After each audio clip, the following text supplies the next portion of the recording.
اعوذ باللہ من الشیطان الرجیم بسم اللہ الرحمن الرحیم۔ السلام علیکم ناظرین، میں ہوں آپ کا میزبان محمد تحسین عباسی اور آپ دیکھ رہے ہیں میرا یوٹیوب چینل۔ ناظرین، آج کی اس ولاگ کا افتتاح میں بلاول بھٹو زرداری صاحب کے اس اسٹیٹمنٹ سے کروں گا جو انہوں نے ٹویٹ بھی کیا ہے، اور وہی ٹویٹ بعض اخبارات میں خبر کی شکل میں بھی موجود ہے۔ بلاول بھٹو زرداری صاحب کا فرمانا تھا کہ پاکستان پیپلز پارٹی 1 روپے کی بھی کرپشن برداشت نہیں کرے گی، اور جو بھی پیپلز پارٹی کا عہدیدار، وزراء، اراکین پارلیمنٹ کرپشن میں ملوث پائے گئے تو پھر پیپلز پارٹی کی ان کے خلاف سخت کارروائی کرے گی۔ پیپلز پارٹی کی جانب سے، پیپلز پارٹی کے چیئرمین کی جانب سے آج جاری ہونے والے اس اسٹیٹمنٹ اور ٹویٹ پر پوری قوم، خاص طور پر سندھ کے عوام نے اسے ایک لطیفہ قرار دیتے ہوئے بلاول بھٹو زرداری صاحب کے اس اسٹیٹمنٹ شدید رد عمل کا اظہار کیا ہے۔ خاص طور پر آج جو خبر شائع ہوئی ہے، ان کی اپنی اتحادی جماعت ہے عوامی نیشنل پارٹی، جو ماضی میں ان کے ساتھ حکومت میں حصے دار بھی رہی ہے، اس کے صوبائی صدر سابق سینیٹر شاہد سید صاحب کا کہنا ہے کہ پیپلز پارٹی نے گزشتہ 14 سالوں میں لوٹ مار کا ایک نیا ریکارڈ قائم کیا ہے۔ جس طرح سے کرپشن کے ذریعے اداروں کو تباہ کیا گیا ہے، وہ پاکستان کی تاریخ میں کبھی ماضی میں ایسی مثال نہیں ملتی۔ نہ صرف اداروں کو تباہ کیا گیا ہے، بلکہ اداروں میں ایسے جعلی نااہلوں کو بھرتی کر کے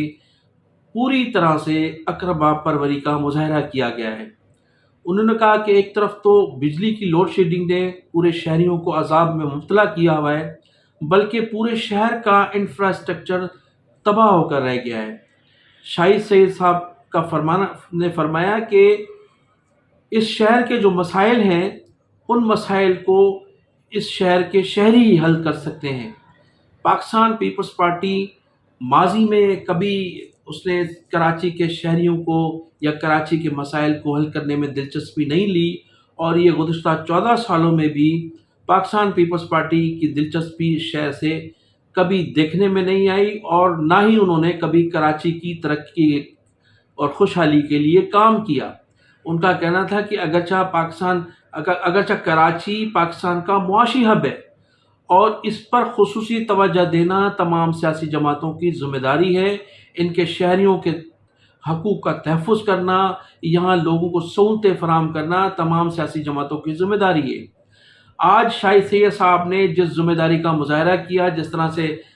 اپیل کی ہے حکمرانوں سے، اور جس طرح سے شکایت کے انداز میں پاکستان پیپلز پارٹی پر تنقید کی ہے، وہ اس کو آج پورے کراچی کی سیاسی جماعتوں نے، صحافیوں نے پوری طرح سے سراہا ہے۔ ایک تو یہ کرپشن کے حوالے سے خبر تھی، دوسری بلاول بھٹو زرداری صاحب نے آج ایک تقریب کے دوران ایک صحافی کے سوال کے جواب میں ان محکمہ صحت کے جو ملازمین ہیں جو گزشتہ 31 دنوں سے ہڑتالوں پر ہیں، کبھی وہ کاؤنٹر ہڑتال کر رہے تھے، تو اب گزشتہ 3 روز سے تمام او پی ڈیز بند ہیں، تمام ایمرجنسیز بند ہیں، اور کراچی پریس کلب پہ کئی ہزار محکمہ صحت کے ملازمین سراپا احتجاج بنے ہوئے ہیں۔ ان کے متعلق بلاول بھٹو زرداری صاحب نے فرمایا کہ رسک الاؤنس کسی بھی صورت میں بحال نہیں کیا جائے گا۔ پاکستان پیپلز پارٹی نے کووڈ کے دنوں میں رسک الاؤنس اناؤنس کیا تھا، لیکن معاشی صورتحال ٹھیک نہیں ہے۔ سیلاب کی وجہ سے دوسرا ملک جو تھا وہ ڈیفالٹ ہونے جا رہا تھا، اس وجہ سے ہم اتنا بڑا بوجھ برداشت نہیں کر سکتے، لہٰذا رسک الاؤنس جو ہے وہ بحال نہیں کیا جائے گا، لیکن محکمہ صحت کے عملے کو وہ تمام سہولتیں فراہم کی جائیں گی جو دوسرے صوبے فراہم کر رہے ہیں۔ اس سے قبل بلاول بھٹو زرداری صاحب نے شاید بلاول بھٹو زرداری صاحب کے شاید علم میں نہیں ہو کہ جس طرح سے ان کی صوبائی حکومت کی پولیس نے جس طرح سے زیادتیاں کی ہیں، اور خواتین پر پولیس نے لاٹھی چارج کیا، اور جس طرح سے گرفتاریاں ہوئیں، اگرچہ ان تمام گرفتار لوگوں کو رہا کیا جا چکا ہے، نہ تو ان کے خلاف انہوں نے کوئی کارروائی کا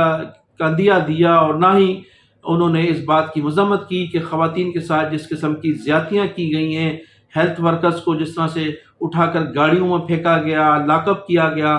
اس کی نہ صرف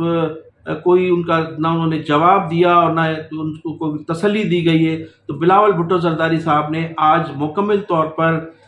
یہ فرمایا کہ وہ کسی بھی صورت میں رسک الاؤنس بحال نہیں کریں گے، جس کے بعد محکمہ صحت کے عملے میں مایوسی پھیل گئی ہے، اور محکمہ صحت کے عملہ جو کئی دنوں سے کراچی پریس کلب کے سامنے احتجاج پر بیٹھا ہے، ان کا کہنا ہے کہ وہ کسی بھی صورت میں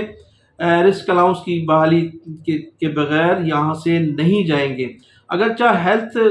کا جو محکمہ ہے وہ بلاول بھٹو زرداری صاحب کی پھوپھی عذرا پیچھو کے پاس ہے، اور یہ تمام ان میں جو ہیلتھ ورکرز ہیں ان میں 90% تعداد پاکستان پیپلز پارٹی کے جالوں کی ہے، لیکن اس کے باوجود بھی بلاول بھٹو زرداری صاحب نے رسک الاؤنس بحال کرنے سے اجتناب کیا، اور انہوں نے کلیئر کٹ کہا ہے کہ وہ کسی بھی صورت میں رسک الاؤنس کو بحال نہیں کریں گے، خواہ وہ محکمہ صحت کے عملہ جو ہے وہ کتنے دن ہی احتجاج پر کیوں نہ بیٹھا رہے۔ ناظرین، ان دنوں کراچی شہر میں ایک بہت بڑا انکروچمنٹ کے نام پر ایک آپریشن شروع کیا گیا ہے، اور کراچی کی مجاہد کالونی جہاں تقریباً 1200 فیملیز رہتی ہیں، ان کے تمام گھروں کو گرا دیا گیا ہے۔ ان 1200 فیملیز میں یہ جو گھر ہیں یہ انکروچمنٹ نہیں ہیں، بلکہ پاکستان بننے کے بعد جو بانیان پاکستان کی اولادیں ہجرت کر کے یہاں آئی تھیں، تو ان لوگوں کے وہ تمام مکانات تھے، ان میں اکثریت ان لوگوں کی ہے، اور اس کے بعد ایک پشتون برادری بھی ایک بڑی تعداد میں مجاہد کالونی میں آباد ہے۔ اس کے علاوہ ہمارے سرائکی بھائی بھی اور کچھ پنجابیوں کی بھی آبادی اس مجاہد کالونی میں ہے، جو تمام کے تمام مکانات گرا دیے گئے، اور بغیر نوٹس کے ان کے مکانات گرائے گئے ہیں۔ یہ 60 سال 70 سال پرانے مکانات تھے، انکروچمنٹ کے نام پر ان کو گرایا جا رہا ہے۔ اچھا، اب یہ اس کے پس پردہ کیا کہانی ہے، کون لوگ ہیں، کون سی طاقتیں ہیں جو اس مجاہد کالونی کو مسمار کرانے میں دلچسپی رکھتی ہیں، تو وہ اس سلسلے میں ڈاکٹر عاصم حسین، جو آصف علی زرداری کے دست راز بتائے جاتے ہیں، ان کا کہا جا رہا ہے کہ بڑا کردار ہے، چونکہ ضلع سینٹرل جو ہے وہ ان کے حوالے کر دیا گیا ہے، اور ان کا ضیاء الدین ہاسپٹل وہاں موجود ہے، اور وہ چاہتے ہیں کہ اس ہاسپٹل کو توسیع دی جائے، اور توسیع دینے کے نام پر مبینہ طور پر ان جگہوں کو گرایا جا رہا ہے۔ اگرچہ ضیاء الدین ہسپتال کے بعض بلاکس جو ہیں وہ خود نالے پر بنے ہوئے ہیں، اور نالوں پر مبینہ طور پر قبضہ کیا ہوا ہے، اور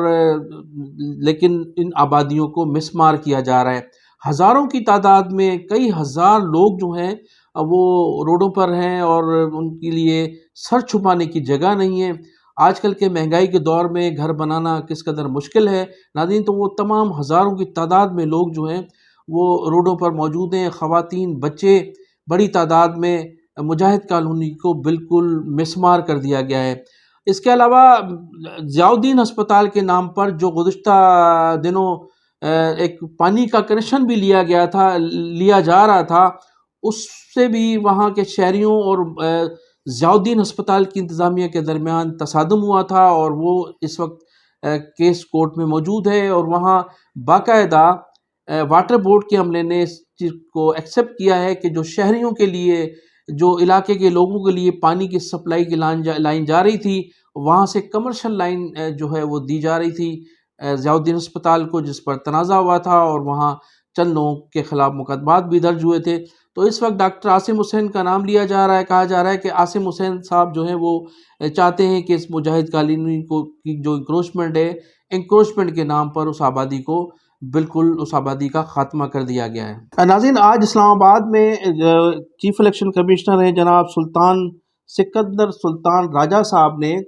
120 دن میں بلدیاتی انتخابات کرانے کا عندیہ دیا ہے، اور انہوں نے کہا ہے کہ 120 دن میں الیکشن جو ہے وہ بلدیاتی کرا دیے جائیں گے، جبکہ تحریک انصاف کی جو لوکل قیادت ہے صوبہ سندھ میں، ان کا کہنا ہے کہ اگر 90 دن میں بھی انتخابات کرائے جائیں تو وہ انتخابات میں حصہ لینے کے لیے بالکل تیار ہیں۔ اس کے علاوہ جماعت اسلامی بھی بالکل انتخابات میں حصہ لینے کے لیے تیار ہے، لیکن حکومتی جماعتیں خاص طور پر پاکستان پیپلز پارٹی اور متحدہ قومی موومنٹ بہادر آباد جو گزشتہ کئی ماہ سے ان انتخابات سے راہ فرار اختیار کرنے کے لیے مختلف ہیلے بہانے بنا رہے ہیں۔ ان کا کہنا ہے کہ سندھ حکومت کا موقف ہے کہ ہمارے پاس فورس نہیں ہے، اس وجہ سے انتخابات ممکن نہیں ہے، لیکن اس کے علاوہ جو مقتدر حلقے ہیں ان کا کہنا ہے کہ وہ انتخابات کرانے کے لیے اگر انتخابات میں فورس کی ضرورت پڑی تو وہ صوبائی حکومت کو فورس فراہم کر سکتے ہیں، جبکہ آدھی سے زیادہ فورس تو ہمارے وی آئی پیز پر لگی ہوئی ہے۔ اگر ان وی آئی پیز سے جو فورسز ہیں ان کو ہٹا لیا جائے تو کراچی شہر میں فورسز کا مسئلہ حل ہو سکتا ہے اور وہ انتخابات میں اپنا کردار ادا کر سکتی ہے۔ ناظرین، آخر میں بات کروں گا بانی متحدہ جناب الطاف حسین صاحب نے آج جو ٹویٹ کیا ہے، انہوں نے فرمایا کہ میں نے آج سے 45 برس پہلے ملک کی سیاست میں جن خفیہ ہاتھوں کی مداخلت کا ذکر کیا تھا تو مجھے غدار کہا گیا، لیکن آج کل ملک کی اکثریت یہی کہہ رہی ہے تو کسی کی تحریر و تقریر حتیٰ کہ نام لینے تک پر بھی پابندی نہیں ہے۔ ساری پابندیاں مجھ پر عائد ہیں، حتیٰ کہ میرے گھر پر بھی 6 برسوں سے تالا لگایا ہوا ہے۔ آخر اس ملک میں دورہ مہار کیوں ہے؟ الطاف حسین صاحب نے آج یہ بڑی درد مندانہ ٹویٹ کیا ہے اور ان کا کہنا ہے کہ جو باتیں میں ماضی میں کہتا چلا آیا ہوں اس وقت تو مجھے غدار کہا گیا، اور آج پورے ملک کے سیاستدان وہی کہہ رہے ہیں جو میں کہا کرتا تھا آج سے 40 سال قبل، لیکن کسی کو جزا و سزا نہیں دی گئی، اور محض الطاف حسین پر نہ صرف تحریر اور تقریر پر پابندی ہے بلکہ ان کے گھر کو بھی تالا لگا دیا گیا ہے۔ تو میں انہی الفاظ کے ساتھ ناظرین آپ سے اجازت چاہوں گا کہ آپ میرے چینل کو سبسکرائب بھی کیجیے گا اور کمنٹ سیکشن میں جا کر اپنی قیمتی رائے کا اظہار ضرور کیجیے گا۔ پاکستان زندہ باد۔